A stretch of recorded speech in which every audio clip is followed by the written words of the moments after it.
અરવલ્લીમાં જ દીવા તળે અંધારું. સુમંત્રીશ્રીના જિલ્લામાં બાળકોને સડેલા ચણાનો આહાર કેમ્પ. આંગણવાડી કેન્દ્રમાં આપેલ માતૃશક્તિ ચણાના પેકેટમાં જીવાતનો વિડીયો વાયરલ. પ્રાપ્ત થયેલ માહિતી અનુસાર સરકારી આંગણવાડીના બાળકો સગર્ભા તથા ધાત્રી માતાઓ સહિતની પૌષ્ટિક આહાર અને કુપોષણથી દૂર કરી સશક્ત નાગરિકત્વ તૈયાર થાય તેવા હેતુસર સરકારની યોજનાઓના મોટા તાઇફાની વચ્ચે જિલ્લાના મેઘરજ તાલુકાના વિસ્તારોની આંગણવાડી કેન્દ્ર દ્વારા અપાતા ચણાના પેકેટમાં જીવાત ખતબદતા સોશિયલ મીડિયામાં વાયરલ થયેલો વિડીયો બાબતે અરવલ્લી જિલ્લાના પૂર્વ એસસી સેલના પ્રમુખને સામાજિક કાર્યકર નિકુંજભાઈ રાઠોડે મીડિયામાં પ્રતિક્રિયા આપતા જણાવેલ કે અરવલ્લી જિલ્લામાં મહિલા અને બાળ વિકાસની વાતો કરતી સરકાર જીવાત ખતબદતી હોય તેવું અનાજ ખવડાવી સરકાર ક્યાંથી સશક્ત કરશે? આ ફૂડ વિતરક કંપનીની રિજેક્ટ કરવી જોઈએ. તેમજ આ બાબતને લઈ પ્રોગ્રામ અધિકારીએ મીડિયા કર્મીઓ 2 વાર જવા છતાંય વીસીનું બહાનું બતાવી સ્ટેટમેન્ટ આપવાનું ટાળ્યું હતું.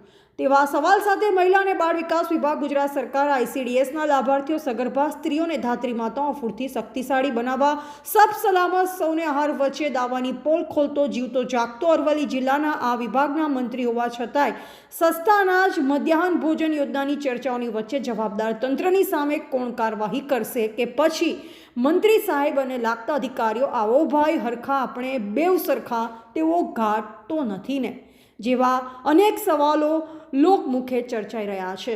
Bureau chief Alpesh Patel, Aravalli. Kumar Vyas, in charge CDPO ઘટક 1 મેઘરજ. બેન, આજે વિડીયો એક વાયરલ થયો છે, એમાં ચણા સડેલા છે. આ બાબતે આપના ધ્યાને કંઈ આવ્યું છે અને કેવી રીતે આ સમગ્ર મામલો સામે આવ્યો છે? એ મારા વોટ્સઅપ પર વિડીયો વાયરલ થયો હતો. એ વોટ્સઅપ પર મેં વિડીયો જોયો, પછી મેં મારી મુખ્ય સેવિકાને મેં વાત કરી કે આ રીતે મેઘરજમાં ચણા સડેલા જોવા મળ્યા છે, નવો વિડીયો વાયરલ થયો છે, તમે તપાસ કરો મેઘરજની આંગણવાડીઓમાં કે કોને આવો ચણા વિતરણ કર્યા છે એમ. એટલે એમને તપાસ તો 4-5 કેન્દ્રોમાં તો કરી દીધી, પણ 4 કેન્દ્રોમાંથી ચણા તો સડેલા નીકળ્યા નથી. હજી બીજી તપાસ ચાલુ છે. જો નીકળશે અને લાભાર્થીઓ જોડે તો તમે લાભાર્થીઓ જોડેથી ચણા અમે પરત લઈ લઈશું.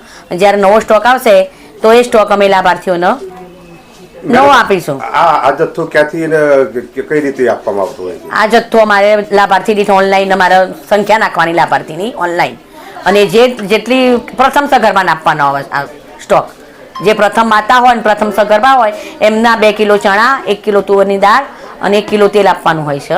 અને ઓનલાઈન સ્ટોક આવે છે અને એ સ્ટોક ગોડાઉનમાં આવે છે, ગોડાઉનમાંથી સોસાયટીમાં આવે છે, સોસાયટીમાં બહેનો અંગૂઠા દ્વારા એ સ્ટોક ઉપાડે છે.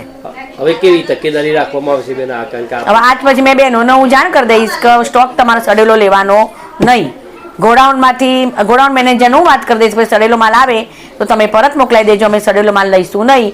અને કદાચ સડેલો માલ એ લોકો મોકલાવી દે તો સોસાયટીમાં પણ મારી બહેનોનું જાણ કરીશ કે તમારે સડેલો માલ આપવાનો નહીં, લેવો પણ નહીં, પાછો આપી દેવાનો સોસાયટીમાં.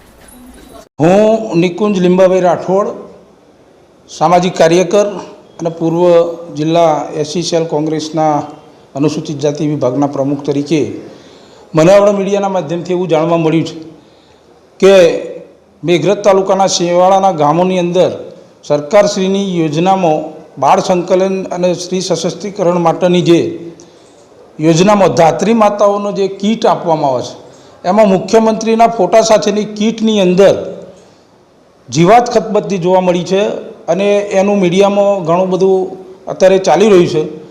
તો આ સરકારના નાક નીચે આ બધું કામ થઈ રહ્યું છે અને આ મહિલાઓને તમે આવું સડેલું અનાજ ખવડાવીને કઈ રીતે સશસ્ત્રીકરણ કરવા માગો છો એવી મારી સરકારશ્રીને માંગ છે.